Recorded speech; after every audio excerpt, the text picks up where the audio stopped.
नमस्कार सबाइके केमन आছেন सबाई आशा करছি सबाई खूब भालो आছেন आमिও खूब भालो आছি। हाँ जानी जानी आमी যদি নিজের মুখ দেখিয়ে ভিডিও বানাই তাহলে আপনাদের সেটা দেখতে খুব ভালো লাগে, কারণ আপনারা আমাকে প্রচুর ভালোবাসা দিয়েছেন লাস্ট দুটো ভিডিওতে।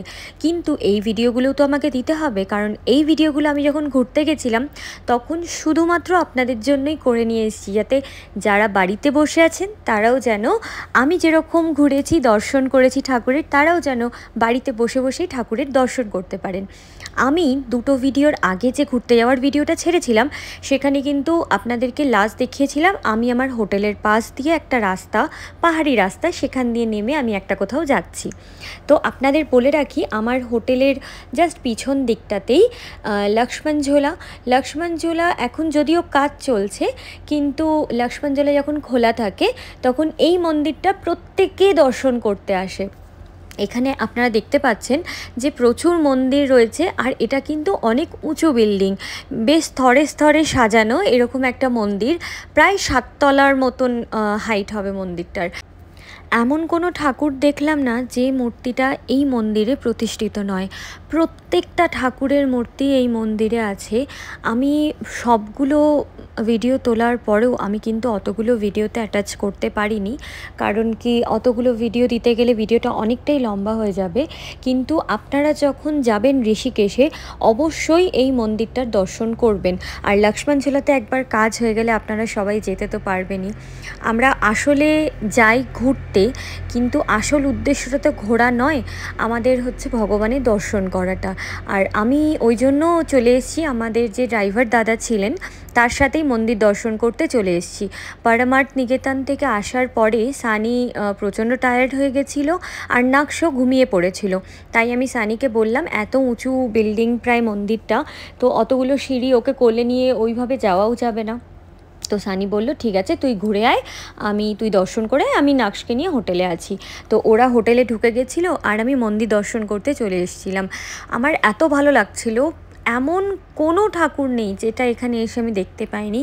প্রত্যেক ঠাকুরের দর্শন হয়ে গেছিলো। আমার মনে হচ্ছিলো এই একটা জায়গায় দাঁড়িয়ে মনে হয় আমি সবার দর্শন পেয়ে গেলাম। আর মন্দিরের ভিতরে কিন্তু ওখানে অনেক দোকানও আছে, কিছু কিছু দোকান খোলা আছে আর কিছু কিছু দোকান বন্ধ আছে। ওই পুরোটা কিন্তু মার্কেট প্লাস মন্দির। দোকানগুলো কিছু কিছু বন্ধ আছে, তার একটাই কারণ কি লক্ষ্মণঝোলাটা যেহেতু বন্ধ আছে তাই জন্য দোকানগুলোতে খুব একটা বিক্রি হচ্ছে না, তাই বেশিরভাগ দোকানই বন্ধ আছে। আর যেটা খোলা আছে সেগুলোতেও খুব একটা লোকজন আসছে না। যদিও আমি দুপুরের টাইমে গেছিলাম, দুপুরের টাইমে অতটা লোকজন আসার কথা নয়, কিন্তু তাও একদমই ফাঁকা ছিল। আমি আর ওই ড্রাইভার দাদাই আমরা গেছিলাম দর্শন করতে। আর বেসিক্যালি এই মন্দিরটাতে কিন্তু আমি যেটা দেখলাম সেটা হচ্ছে শিব ঠাকুরের মন্দির। শিব ঠাকুরের যত আমরা উপর দিকে যাব তত কিন্তু আমরা একটার পর একটা তলাতে আমি দেখতে থাকলাম আমরা যে তীর্থস্থানে শিবলিঙ্গ দর্শন করতে যাই, মহাদেবের দর্শন করতে যাই, এখানে এক ছাদের তলায় কিন্তু আমরা প্রত্যেকটা মহাদেবের শিবলিঙ্গ আমরা এখানে দেখতে পেয়ে যাব। এত সুন্দর করে ওনারা পুজো আচ্ছা করেন, এত সুন্দর করে সাজিয়ে গুছিয়ে রেখেছেন। আর এক ছাদের তলায় আমরা দেখতে পাচ্ছি, সবসময় তো সব জায়গায় যাওয়া সম্ভব হয়ে ওঠে না, তো এক ছাদের তলায় সব জায়গাকার শিবলিঙ্গ আমরা দেখতে পাচ্ছি। আর এটা হচ্ছে আসল মন্দির, শ্রী ত্র্যম্বকেশ্বর মহাদেবজির মন্দির। এটা ওখানকার চূড়াতে সব থেকে ওপরের তলাতে এই মন্দিরটাই আছে। আর এই সব থেকে ওপরের তলা থেকে কত সুন্দর ভিউটা লাগছে দেখুন। মন্দিরের ঠিক সামনে থেকে এই লক্ষ্মণঝোলা দেখা যাচ্ছে, আর তার সাথে মা গঙ্গার এত স্নিগ্ধ রূপ, সত্যি দেখে মনটা জুড়িয়ে গেল। এখান থেকে আমার আর কোথাও যেতে ইচ্ছা করছিল না, কিন্তু আমাদেরকে তো যেতেই হবে, আমাদের আরও অনেক জায়গায় যাওয়ার আছে। তারপরে আমরা একটু দুপুরবেলা রেস্ট নিয়ে, আমি বিশেষত ওখান থেকে হোটেলে চলে গেছিলাম।